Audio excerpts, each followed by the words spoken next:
मुझे तुम्हें देखकर आश्चर्य होता है कि तुम एक ही स्थान पर स्थिर रहकर अपना भोजन किस प्रकार तैयार करते होंगे। हाँ, मैं एक ही जगह पे खड़ा होकर अपना भोजन स्वयं बना सकता हूँ, क्योंकि I have chloroplast. I am the site of photosynthesis. इसी प्रकाश संश्लेषण की क्रिया के द्वारा मैं अपना भोजन स्वयं बना लेता हूँ। इसीलिए मुझे स्वयंपोषी कहा जाता है और तुम्हें परपोषी। अब हे वृक्ष, अब तुम मुझे यह बताओ कि तुम अपना भोजन किन किन चीजों की सहायता से तैयार करते हो। मैं अपना भोजन बनाने के लिए कोई भी ऐसा सामान यूज नहीं करता जो बहुत महंगा आता हो। सभी नेचुरल रिसोर्सेज से मैं अपना फूड स्वयं ही बना लेता हूँ। जैसे इसके लिए मुझे चाहिए सनलाइट।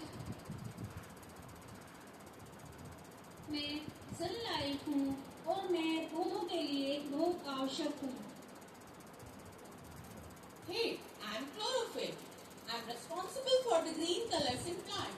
मैं ही हरे कलर के लिए जिम्मेदार हूँ और मैं ही डिफरेंट वेवलेंथ की लाइट को एब्जॉर्ब करके, सनलाइट को एब्जॉर्ब करके, स्पेसिफिकली ग्रीन कलर को एब्जॉर्ब करके मैं भोजन बनाने के लिए जिम्मेदार हूँ। तो मैं एक बहुत इंपॉर्टेंट कंपोनेंट हूँ प्रकाश संश्लेषण के लिए। मैं कार्बन डाइऑक्साइड हूँ और मैं प्रकाश संश्लेषण की क्रिया में एक महत्वपूर्ण वस्तु हूँ जिसकी हेल्प से प्रकाश संश्लेषण की क्रिया होती है। कार्बन डाइऑक्साइड पत्तियों में रंध्रों के माध्यम से पत्तियों द्वारा एब्जॉर्ब की जाती है। हेलो एवरीवन, मेरा नाम जल है, मेरा सूत्र H2O है। मैं सभी जीव जंतुओं के लिए बहुत ही आवश्यक हूँ। मैं जड़ों के द्वारा पौधे के विभिन्न भाग तक अवशोषित होता हूँ और मैं प्रकाश संश्लेषण का एक महत्वपूर्ण हिस्सा हूँ। फोटोसिंथेसिस की क्रिया के फलस्वरूप, जो इन सब की क्रिया की, उसके फलस्वरूप मैं बना भोजन स्टार्च के रूप में, ग्लूकोज भी कह सकते हैं, स्टार्च भी कह सकते हैं। इसका सूत्र होता है C6H12O6। मेरे द्वारा ही पौधे को तथा जंतु दोनों को ही भोजन के बिना किसी को शक्ति नहीं मिल सकती। तो पौधे भी अपना भोजन, पौधे ने जो भोजन बनाया है वो मुझे ही बनाया है। मेरे से ही पौधे की वृद्धि होगी। जब तक मैं नहीं बनूंगा तो पौधा वृद्धि नहीं करेगा। I am oxygen. मैं हूँ ऑक्सीजन। मेरा प्रतीक O है और मेरे दो परमाणु मिलकर एक अणु बनाते हैं जिसका सूत्र होता है O2। मेरी वायुमंडल में बनने के बाद 21% मिलता हूँ। वैसे 50% में जलीय महासागर में मिलता हूँ, जो मुझे वो बैक्टीरिया जो जलीय होते हैं, पलवन होते हैं और बैक्टीरिया, शैवाल वगैरह मुझे बनाते हैं।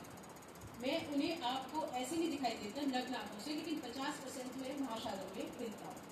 मेरी क्या आवश्यकता है? मेरी आवश्यकता, मैं अपनी आवश्यकता बताता हूँ। 1920 के आपने देखा होगा कोरोना टाइम में मेरी कितनी आवश्यकता थी। मेरे लिए मेरा देश पूरा वर्ष एक था ऑक्सीजन के लिए। जहाँ जाओ आपको, अगर आप पहाड़ों पे भी जाते हो तो आपको वहाँ पे जाने के लिए मेरी आवश्यकता पड़ती है। भोजन से पहले उसके लिए सिलेंडर ले जाना पड़ता है। अगर आप किसी फ्लाइट में जाते हो तो वहाँ भी मेरी आवश्यकता पड़ती है ऑक्सीजन के लिए। अगर आपका ऑक्सीजन लेवल नीचे है तो आप फ्लाइट में नहीं जा सकते। महासागर में जाते हो, समुद्र में जाते हो, वहाँ आपको पनडुब्बी में जाते हो, तब भी मेरी आवश्यकता पड़ती है। आपको हर जगह मेरी आवश्यकता है। जब मेरी आवश्यकता इतनी है तो मेरे उपयोग भी बहुत हैं। मैं वेल्डिंग में, वस्त्र बनाने में और सांस लेने में, आप बहनों भाइयों जितने भी हैं, सभी जीव सबको ऑक्सीजन की आवश्यकता पड़ती है। जब मेरी इतनी आवश्यकता पड़ती है तो फिर आप मेरी तरफ ध्यान दीजिए। मेरे उत्पाद के लिए आप पेड़ पौधे लगाइए, वृक्ष लगाइए। आप वृक्षों के पास जाइए जो 24 घंटे ऑक्सीजन देने का काम करते हैं।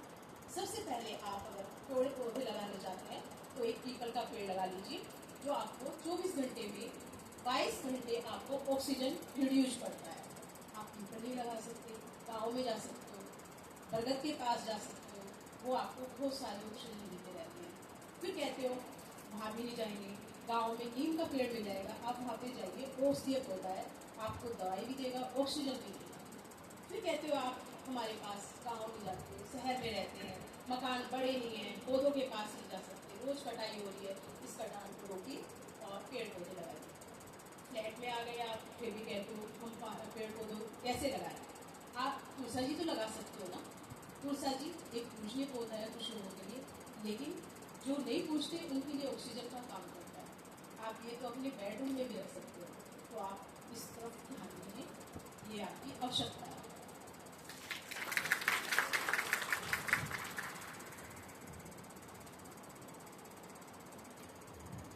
हम हैं reactants, water plus carbon dioxide.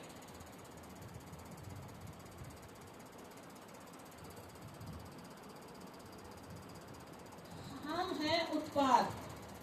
एक उत्पाद में एक उत्पाद कोश हम दोनों इन्हीं प्रकाश संश्लेषण की क्रिया द्वारा बने हैं। और हम हैं इम्पोर्टेंट कंपोनेंट, सनलाइट, सूर्य का प्रकाश और क्लोरोफिल, जिसके बिना प्रकाश संश्लेषण हो ही नहीं सकता। हम सब मिलके एक प्रकाश संश्लेषण क्रिया बनाते हैं। बहुत अच्छा मैम, नया टॉपिक लिया।